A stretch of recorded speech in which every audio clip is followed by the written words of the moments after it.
This is the ultimate guide to tracking macros for weight loss as a beginner. Who am I to tell you anything though? I went from this to this, then this to this. I'm not here to preach anything to you. I'm just here to give you my life experience so you can pick and choose what you want to add into your own life. So what are macros and why do they even matter for weight loss? Macros is just a short phrase for macronutrients, and macronutrients are categorized as carbohydrates, fats, and protein. The sum of all of them adds up to your calories, and your calories is what dictates whether you lose or gain weight or stay around the same. Let's cover carbs really quickly. Carbs have 4 calories per 1 gram, so carbs are primarily found in a lot of plant products. So think bread, vegetables, anything sugary, that is usually carbs. Fats have 9 calories per gram. This is the most calorie dense macronutrient, and it can be found in dairy products such as cheese. Oils are basically just pure fat. You got animal fat like lard, you got peanut butter, nuts, all very high in fat. And last we have protein. Protein has 4 calories per gram and is primarily found in dairy and meat sources. So any type of muscle from an animal will have protein, and certain milk products such as cheese, milk, cottage cheese, any type of supplemental proteins like whey and casein, and all that great stuff. Also, protein per calories is the most satiating macronutrient.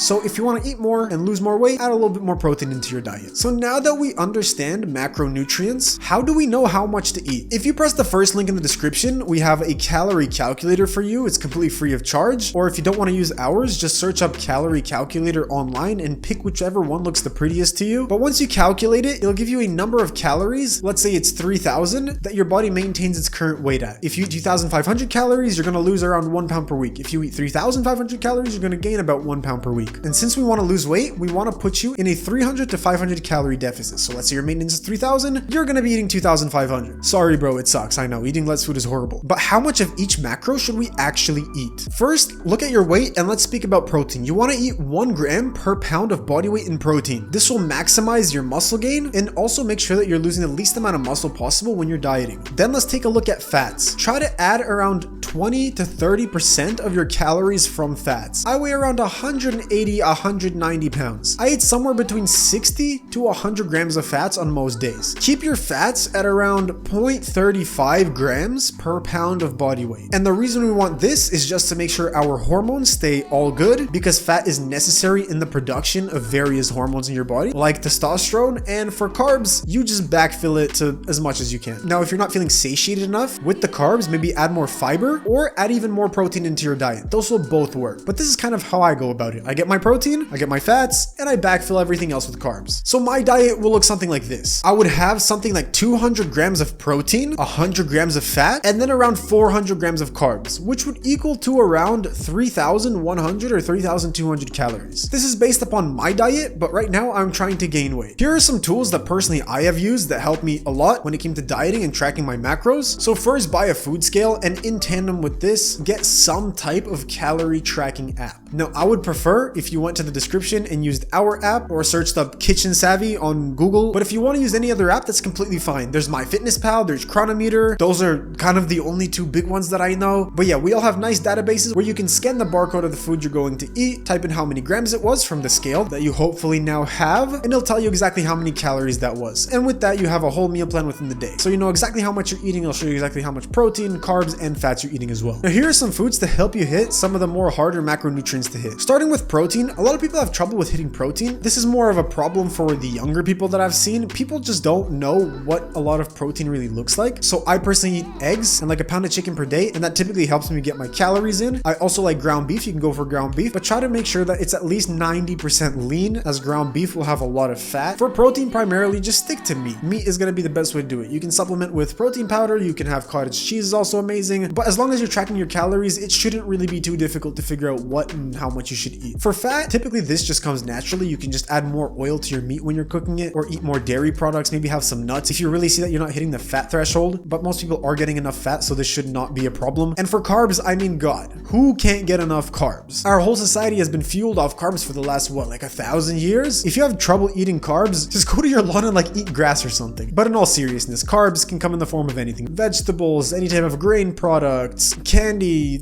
I mean, it's not the best, but you know, you have chocolate, whatever works for you. just as long as you stay within your goals, but preferably stick to the healthier foods, of course. And let's cover when to adjust your macros. If something is not working, pay attention. First, let's talk about calorie adjustment. If you are weighing yourself and it's been 2 weeks and your weight hasn't gone down, lower your calories by 200 to 300. And then wait 2 weeks, and if your weight hasn't gone down, lower it another 200 to 300. If you're feeling overly hungry, maybe reduce your fat a little bit or your carbs and up your protein. You could also keep your protein the same and just add more fiber-dense foods, such as carrots and any type of green vegetable. If you have no idea where to start with your diet, press the first link in the description. We'll make you a free diet plan. If I gave you anything of value, please consider subscribing to the channel. It'd really help us out a lot. And don't forget to stay savvy with your diet.